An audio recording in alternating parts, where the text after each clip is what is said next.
ಗೆಳೆಯರೆ ನಮಸ್ಕಾರ, ಹೇಗಿದ್ದೀರಿ ಎಲ್ಲರೂ? ಗೆಳೆಯರೆ, KPSC ಎಷ್ಟು ಜನರಿಗೆ ಗೊತ್ತಿಲ್ಲ? KPSC ಅನ್ನೋದು ಎಲ್ರಿಗೂ ಗೊತ್ತಿದೆ.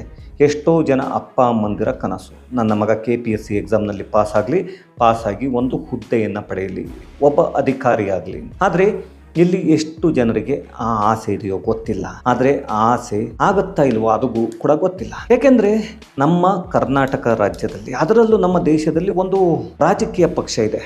ಅದು ಮಾತಾಡಿದರೆ ಸಂವಿಧಾನದ ಬಗ್ಗೆ ಬಹಳಷ್ಟು ಕಥೆಗಳನ್ನ ಹೇಳುತ್ತೆ. ಸಂವಿಧಾನದಲ್ಲಿ ನಮಗೆ ಆ ಹಕ್ಕಿಲ್ವಾ, ಈ ಹಕ್ಕಿಲ್ವಾ ಅಂತ. ಅದರಲ್ಲಿ ಮೊದಲಿಗೆ ಮಾತಾಡ್ತಕ್ಕಂಥದ್ದು ಪ್ರತಿಭಟನೆಯ ಹಕ್ಕು ಇಲ್ವಾ. ನೀವು ಪ್ರತಿಭಟನೆಯ ಹಕ್ಕುಗಳನ್ನೆಲ್ಲ ದಮನ ಮಾಡ್ತಿದ್ದೀರಿ, ಸಂವಿಧಾನವನ್ನೇ ಗಾಳಿಗೆ ತೂರ್ತಿದ್ದೀರಿ. ಆದರೆ ಅಂತಹದ್ದೇ ಪಕ್ಷ ಇಲ್ಲಿ ಕರ್ನಾಟಕದಲ್ಲಿಯೂ ಕೂಡ ಇದೆ, ಅದೇ ಕಾಂಗ್ರೆಸ್. ಸಿದ್ದರಾಮಯ್ಯ CM ಆಗಿ, ಹಾಗೆಯೇ DK ಶಿವಕುಮಾರ್ ಇವರು ಉಪಮುಖ್ಯಮಂತ್ರಿ ಆಗಿರ್ತಕ್ಕಂತಹ ಒಂದು ಪಕ್ಷ. ಆದರೆ ಇಲ್ಲಿ KPSC ವಿದ್ಯಾರ್ಥಿಗಳು ಅಂದರೆ ಏನು KPSC ಅಭ್ಯರ್ಥಿಗಳೇನಿದ್ರು, ಇವರು ಆ ಒಂದು KPSC ಎಕ್ಸಾಮನ್ನು ಮುಂದೂಡಿ ಅಂತ ಹೇಳಿಬಿಟ್ಟು ಒಂದು ಪ್ರತಿಭಟನೆಯನ್ನು ಮಾಡ್ತಾಯಿದ್ರು. ಆ ಪ್ರತಿಭಟನೆ ಹೇಗಿತ್ತು ಅಂದರೆ, ಪ್ರತಿಭಟನೆ ತುಂಬ ಅವರೇನು ಬೇಕಾಬಿಟ್ಟಿ ಮಾಡ್ತಿಲ್ಲ, ಶಾಂತಿಯುತವಾದ ಒಂದು ಪ್ರತಿಭಟನೆಯನ್ನು ಮಾಡ್ತಾಯಿದ್ರು. ಅದು ಫ್ರೀಡಮ್ ಪಾರ್ಕ್ನಲ್ಲಿ ಕುಳಿತುಕೊಂಡು. ಆದರೆ ಅಲ್ಲಿಗೆ ಪೊಲೀಸರು ಬರ್ತಾರೆ. ಪೊಲೀಸರು ಬಂದು ಇದ್ದಕ್ಕಿದ್ದ ಹಾಗೆ ಪ್ರತಿಭಟನಾಕಾರರನ್ನು ಚಾಮರಾಜಪೇಟೆಗೆ ಎಳೆದುಕೊಂಡು ಹೋಗ್ತಾರೆ. ಎಳೆದುಕೊಂಡು ಹೋಗಿ ಚಾಮರಾಜಪೇಟೆ ಪೊಲೀಸ್ ಸ್ಟೇಷನ್ನಲ್ಲಿ ಕೂರಿಸ್ತಾರೆ. ಅದಾದ ನಂತರ ಅವರನ್ನು ಬಿಡುಗಡೆಯನ್ನು ಮಾಡಲಾಗುತ್ತೆ. ಆದರೆ ಬಿಡುಗಡೆಯನ್ನು ಮಾಡಿದಾಗ ಅವರು ಕೃಷ್ಣಪ್ಪ ಹಾಗೂ ಪ್ರಿಯಾ ಕೃಷ್ಣ ಅವರಿಗೆ ಒಂದು ಮನವಿಯನ್ನು ಕೊಡಬೇಕು ಅಂತ ಹೇಳಿಬಿಟ್ಟು ಅಲ್ಲಿಂದ ವಿಜಯನಗರಕ್ಕೆ ಹೋಗ್ತಾ ಇರ್ತಾರೆ. ವಿಜಯನಗರಕ್ಕೆ ಹೋಗ್ತಕ್ಕಂಥ ಸಂದರ್ಭದಲ್ಲಿ ಇಲ್ಲಿ ನಮಗೆ ಅನ್ನಿಸುವಂಥದ್ದು, ಯಾಕೆ ಇದನ್ನು ಖಂಡಿಸಲೇಬೇಕು ಅಂತ ನಾನು ಕೊನೆಯಲ್ಲಿ ಹೇಳ್ತೇನೆ. ಇನ್ನು ಈ ವಿಜಯನಗರಕ್ಕೆ ಹೋಗ್ತಕ್ಕಂಥ ಸಂದರ್ಭದಲ್ಲಿ ಅಲ್ಲಿ ಮಧ್ಯದಲ್ಲಿ ವಿಜಯನಗರದ ಹತ್ತಿರ ಏನು ಕೃಷ್ಣಪ್ಪ ಹಾಗೆ ಪ್ರಿಯಕೃಷ್ಣ ಅವರ ಆಫೀಸಿಗೆ ಹೋಗುವಂಥ ಸಂದರ್ಭದಲ್ಲಿ ಅಡ್ಡಗಟ್ಟಿ ಪೊಲೀಸರು ಮತ್ತೆ ಎಳೆದೊಯ್ತಾರೆ. ಇವರನ್ನು ಎಳೆದುಕೊಂಡು ಹೋಗಿ ವಿಜಯನಗರ ಪೊಲೀಸ್ ಸ್ಟೇಷನ್ಗೆ ಕರೆದುಕೊಂಡು ಹೋಗ್ತಾರೆ. ಅಲ್ಲಿ ಕರೆದುಕೊಂಡು ಹೋದ ನಂತರ ಇಲ್ಲಿ ಆಗಿದ್ದು ಹೈಡ್ರಾಮಾ. ಅಲ್ಲಿಗೆ ACP ಚಂದನ್ ಕುಮಾರ್ ಬರ್ತಾರೆ. ಎಲ್ಲರಿಗೂ ಗೊತ್ತಿದೆ ACP ಚಂದನ್ ಯಾರು ಅಂತ ಹೇಳಿಬಿಟ್ಟು, ದರ್ಶನ್ ಕೇಸಿನಲ್ಲಿ ಅತಿ ಅದ್ಭುತ ಅಂತಕ್ಕಂತಹ ಒಂದು ಕೇಸನ್ನು ಹ್ಯಾಂಡಲ್ ಮಾಡಿದಂತಹ ACP ಚಂದನ್ ಬರ್ತಾರೆ. ಬಂದು ಏಕಾಏಕಿ ಹಿಂದೆ ಮುಂದೆ ವಿಚಾರಣೆಯನ್ನು ಮಾಡಲ್ಲ, ಯಾತಕ್ಕೆ ಪ್ರತಿಭಟನೆ ಮಾಡ್ತಿದ್ರು ಕೇಳಲ್ಲ, ಯಾರ ಕುಮ್ಮಕ್ಕು ಅಂತ ಗೊತ್ತಿಲ್ಲ. ಬಂದವರೇ ಆ ಪ್ರತಿಭಟನಾಕಾರರ ಮೇಲೆ ದಾಳಿಯನ್ನು ಮಾಡ್ತಾರೆ, ಅಂದರೆ ಹಲ್ಲೆಯನ್ನು ಮಾಡ್ತಾರೆ, ಹೊಡೆಯೋದಕ್ಕೆ ಶುರು ಮಾಡ್ತಾರೆ. ಏನು ನಡೀತಿದೆ ಗೊತ್ತಿಲ್ಲ ಇವರಿಗೆ, ಬಂದು ಹೊಡಿತಾರೆ. ಆದರೆ ಈ ಒಂದು ವಿಷಯದಲ್ಲಿ ನಾನು ಇವ್ರನ್ನ ಖಂಡಿಸ್ತೇನೆ. ಯಾಕೆಂದರೆ ಇಲ್ಲಿ ಬಂದವರು ಯಾಕೆ ಏನನ್ನು ಕೇಳದೆ ಹಲ್ಲೆಯನ್ನು ಮಾಡಿದ್ದು, ಅಲ್ಲಿ ಒಬ್ಬ ಏನೋ ಅಭ್ಯರ್ಥಿಗೆ ಹಣೆಯಲ್ಲಿ ರಕ್ತ ಬಂದಿರುವಂಥದ್ದು ಎಲ್ಲವನ್ನ ಖಂಡಿಸಿ ಮಾಡ್ತಕ್ಕಂತಹ ವಿಷಯ ಏನಂತೆ, ಇಲ್ಲಿ ನಾವು ಬಹಳಷ್ಟು ವಿಷಯಗಳಲ್ಲಿ ACP ಚಂದನ್ ಅವರನ್ನು ಬೆಂಬಲಿಸಿದ್ದೇವೆ ಇದಕ್ಕೂ ಮೊದಲು.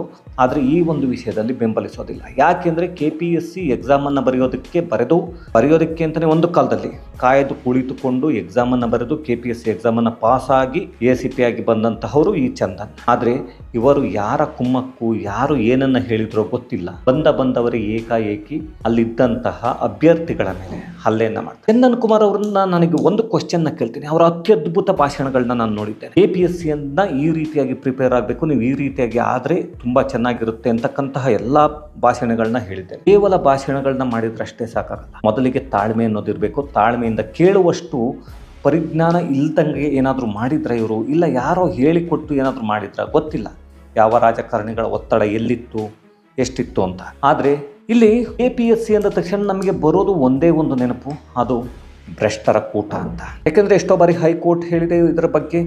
ಇಲ್ಲಿ ಏನು ನಡೀತಾ ಇದೆ ಅನ್ನೋದನ್ನು 2017 ಹಾಗೆ 19 KPSC ಎಕ್ಸಾಮ್ನ ರಿಸಲ್ಟ್ ಇವತ್ತಿಗೂ ಕೂಡ ಇನ್ನೂ ಅನೌನ್ಸ್ ಆಗಿಲ್ಲ. 5 ವರ್ಷ ಆದರೂ ಅಲ್ಲಿ ಇನ್ನೂ ಪೋಸ್ಟಿಂಗ್ ಆಗ್ತಿಲ್ಲ, ಪಾಸಾಗಿದ್ದಾರೆ ಅಂದವ್ರಿಗೆ. ಯಾಕೆಂದರೆ ಹೈಕೋರ್ಟ್ ಹೇಳಿದೆ ಅದರ ಬಗ್ಗೆ, ಏನಂತ ಹೇಳಿದೆ ಅನ್ನೋದು ಎಲ್ರಿಗೂ ಗೊತ್ತೇ ಇದೆ. ಅದನ್ನು ನಾನೇನು ಪ್ರತ್ಯೇಕವಾಗಿ ಹೇಳಬೇಕಾಗಿಲ್ಲ. ಹಾಗಾಗಿ ಮುಂದೊಂದು ದಿನ ನನ್ನ ಮಗ ಯಾವುದೋ ಒಂದು ಅಧಿಕಾರಿ ಆಗ್ತಾನೆ ಅಂತ ಕಾಯ್ತಾ ಕುಳಿತುಕೊಂಡಿರ್ತಕ್ಕಂಥ ಅಪ್ಪ ಅಮ್ಮಂದಿರಿಗೆ ಏನು ಸಂದೇಶವನ್ನು ಕೊಡ್ಲಿಕ್ಕೆ ಹೊರಟಿದೆ ಈ ಒಂದು ಸರ್ಕಾರ ಗೊತ್ತಿಲ್ಲ. ಸರ್ಕಾರ ಇರ್ತಕ್ಕಂಥದ್ದು ಕಾಂಗ್ರೆಸ್. CM ಸಿದ್ದರಾಮಯ್ಯನವರು ಇದ್ರ ಬಗ್ಗೆ ಮಾತಾಡಿಲ್ಲ. ಆದರೆ ಹಲ್ಲೆಯನ್ನು ಮಾಡಬಹುದು. ಆದರೆ ಇದುವರೆಗೂ ಕೂಡ ಇನ್ನು ಒಂದು ದಿನ ಬಿಟ್ಟರೆ ನಾಳೆ ಎಕ್ಸಾಮನ್ನು ಬರೀಬೇಕು. ಯಾವ ರೀತಿ ಎಕ್ಸಾಮನ್ನು ಬರೀತಾರೆ ಗೊತ್ತಿಲ್ಲ. 27ನೇ ತಾರೀಕು ಇನ್ನೂ ಕೂಡ ಸ್ಟೇಷನ್ನಲ್ಲಿ ಕೂರಿಸ್ಕೊಂಡಿದ್ದಾರೆ. ಅದರಲ್ಲಿ ಒಬ್ಬರು ಇನ್ಸ್ಪೆಕ್ಟರ್ ಹೇಳ್ತಾ ಇರ್ತಾರೆ, ಬಿಡೋದಿಲ್ಲ ನಿಮ್ಮ ಮೇಲೆಲ್ಲ ಕೇಸ್. ಏನಕ್ಕೆ ಕೇಸ್ ಹಾಕ್ತಾರೆ ಅಂತ ನನಗೆ ಗೊತ್ತಾಗಲಿಲ್ಲ. ಕೇಸ್ ಹಾಕಿ ಅವರ ಜೀವನವನ್ನು ಹಾಳು ಮಾಡಬೇಕು ಅನ್ನೋದು ಇವರ ಉದ್ದೇಶನ, ಇಲ್ಲ ಮುಂದಿನ ದಿನಗಳಲ್ಲಿ ನೀವು ಯಾರು ಪ್ರತಿಭಟನೆಯನ್ನು ಮಾಡಬಾರ್ದು, ಸಂವಿಧಾನದ ಹಕ್ಕು ಅದಿದ್ದರೆ ಪ್ರತಿಭಟನೆಯನ್ನು ಮಾಡಬಹುದು ಅಂತ ಇದ್ದರೆ ನಾವು ಆ ಹಕ್ಕನ್ನು ನಿಮಗೆ ಕೊಡೋದಿಲ್ಲ ಅಂತ ಹೇಳ್ತಿದ್ದಾರೆ. ಗೊತ್ತಿಲ್ಲ, ಕೊಡೋದಿಲ್ಲ ಅನ್ನೋದಾದರೆ ಪರವಾಗಿಲ್ಲ, ಅದನ್ನು ಓಪನ್ ಆಗಿ ಹೇಳ್ಬೋದು. ಸಿದ್ದರಾಮಯ್ಯನವರೇ ಆಗಲಿ, ಅವರ ಪಕ್ಷದವರೇ ಆಗಲಿ, ಎಲ್ಲದನ್ನು ಖಂಡಿಸ್ತೇನೆ ಅಂತ ಮಾತಾಡ್ತಕ್ಕಂಥ ರಾಹುಲ್ ಗಾಂಧಿ ನಿದ್ದೆಯನ್ನು ಮಾಡ್ತಾ ಇದ್ದಾರೆ, ಇನ್ನು ಎದ್ದು ಬಂದಿಲ್ಲಪ್ಪ. ಬೇರೆದನ್ನೆಲ್ಲ ಎಲ್ಲೇ ಏನೇ ಆಗಲಿ ಚಿಕ್ಕ ವಿಷಯಕ್ಕೆ ಅದಕ್ಕೆ ಬೇರೆ ಪಕ್ಷಗಳಿರ್ತಕ್ಕಂತಹ ರಾಜ್ಯದಲ್ಲಿ ಖಂಡಿಸ್ತೇನೆ ಅದು ಇದು ಅಂತ ಮಾತಾಡುವಂತಹ ರಾಹುಲ್ ಗಾಂಧಿ ಅವರು ಇವಾಗ ಇನ್ನು ಜ್ಞಾನೋದಯ ಆಗಿಲ್ವಂತೆ. ಅದನ್ನ ಒಂದೆಡೆ ಇಟ್ಬಿಡೋಣ ರಾಹುಲ್ ಗಾಂಧಿ ಕಥೆಯನ್ನ. ಯಾಕೆಂದ್ರೆ 2017 ಹಾಗೆ 19ರಲ್ಲಿ ಆದಂತಹ ಭ್ರಷ್ಟಾಚಾರ ಪ್ರತಿಯೊಬ್ಬರಿಗೂ ಗೊತ್ತಿದೆ. ಹಾಗಾಗಿ ಈ ಒಂದು ಪ್ರತಿಭಟನೆ ನಡೆದಿದ್ದು ಯಾಕೆ ಅಂದ್ರೆ, ಒಂದು ವಾರದ ಮೊದಲು KPSC ಎಕ್ಸಾಮ್ ನಡೆಯೋದಕ್ಕೆ ಒಂದು ವಾರಕ್ಕೆ ಮುಂಚೆ ಅಷ್ಟೇ ಏನು ಪ್ರಶ್ನೆ ಪತ್ರಿಕೆಯನ್ನು ಪ್ರಿಂಟ್ ಆಗಬೇಕು ಅಂತ ಒಂದು ನಿಯಮ ಇದೆ.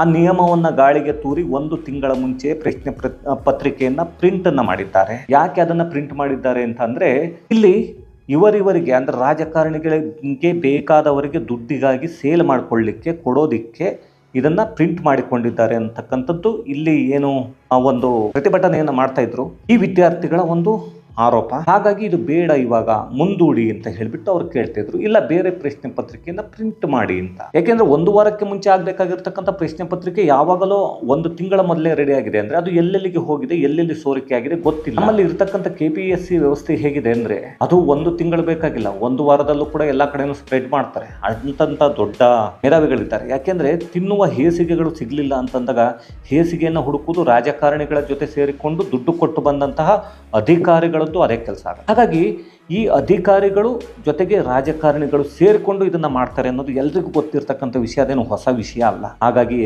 ಇವತ್ತಿನ ಪೊಲೀಸ್ ವ್ಯವಸ್ಥೆ ಆಗಿರ್ಬೋದು, ನಮ್ಮ KPSC ಎಕ್ಸಾಮನ್ನು ಬರೆದಂತಹವರ ವ್ಯವಸ್ಥೆ ಇರ್ಬೋದು, ಅದು ಈ ರೀತಿಯಾಗಿ ಕುಳಿತುಕೊಂಡು ಅಧಿಕಾರಿಗಳು ಏನಿದ್ದಾರೆ ಅವರೆಲ್ಲ ಈ ರೀತಿಯಾಗಿ ಕುಳಿತುಕೊಂಡಿದ್ದಾರೆ. ಎಲ್ಲಿ ಹೋದರೂ ಲಂಚ, ಏನು ಮಾಡಿದರೂ ಲಂಚ. ಅದು ಯಾಕೆ ಆಗ್ತಾ ಇದೆ ಹಾಗಾದರೆ? ಇಲ್ಲಿ ಎಕ್ಸಾಮ್ ಬರೆಯೋದಕ್ಕೆ ಪ್ರಶ್ನೆ ಪತ್ರಿಕೆಯನ್ನು ಸೋರಿಕೆ ಮಾಡಿ ಕೊಡಲಿಕ್ಕೂ ಕೂಡ ಒಂದು ಹಣವನ್ನು ಫಿಕ್ಸ್ ಮಾಡಿರ್ತಾರೆ 2017-19ರಲ್ಲಿ. ಅದೇ ತರಹದ ಘಟನೆ ಈಗ ಆಗುತ್ತಿದೆ ಅನ್ನೋದು ಇಲ್ಲಿ ಪ್ರತಿಭಟನಾಕಾರರು ಹೇಳ್ತಿರ್ತಕ್ಕಂಥದ್ದು. ಆಗುತ್ತೆ ಅನ್ನೋದಕ್ಕೆ ನಾವು ಬೇಡ ಮುಂದೂಡಿ ಅಂತ ಹೇಳ್ತಿದ್ದೇವೆ. ಗೊತ್ತಿಲ್ಲ ಏನಾಗುತ್ತೆ ಅಂತ. ಇನ್ನೊಂದು ದಿನ ಎಲ್ಲ ಎಕ್ಸಾಮನ್ನು ಇಟ್ಕೊಂಡು ಇವರು ಸ್ಟೇಷನ್ನಲ್ಲಿ ಕೂರಿಸ್ಕೊಂಡ್ರೆ ಇವರ ಮೇಲೆ ಕೇಸ್ ಹಾಕ್ತೀವಿ ಅಂತ ಹೇಳ್ತಿದ್ದಾರೆ. ಯಾರೋ ಒಬ್ಬ ಇನ್ಸ್ಪೆಕ್ಟರ್ ನೋಡ್ತಾ ಇದ್ದೆ. ಆ ಇನ್ಸ್ಪೆಕ್ಟರ್ಗೆ ಗೊತ್ತಿಲ್ಲ ಅವರು ಏನು KPSC ಬರ್ದಿದ್ದಾರೋ ಇಲ್ಲ ಅಂತಂದರೆ ಏನಾದರೂ ಬೇರೆ ಸಮಥಿಂಗಲ್ಲಿ ಬಂದರು. ಯಾಕೆಂದರೆ ಅವ್ರು ಹೇಳೋ ಮಾತನ್ನು ಕೇಳಿದರೆ ಹಾಗೆ ಇದೆ. ಯಾಕೆಂದರೆ ಎಕ್ಸಾಮಿಗೆ ಪ್ರತಿನಿತ್ಯ ಓದುವವರ ಕಷ್ಟ, ಅವರು ಪಡ್ತಕ್ಕಂಥ ಪಾಡು ಅವರಿಗೆ ಗೊತ್ತಿರುತ್ತೆ. ಅದು ಚಂದನ್ ಅವರಿಗೆ, ACP ಚಂದನ್ ಅವರಿಗೆ ಭಾಳಷ್ಟು ಚೆನ್ನಾಗಿ ಗೊತ್ತಿದೆ ಅಂತ ನಾನು ಅಂದ್ಕೊಂಡಿದ್ದೆ.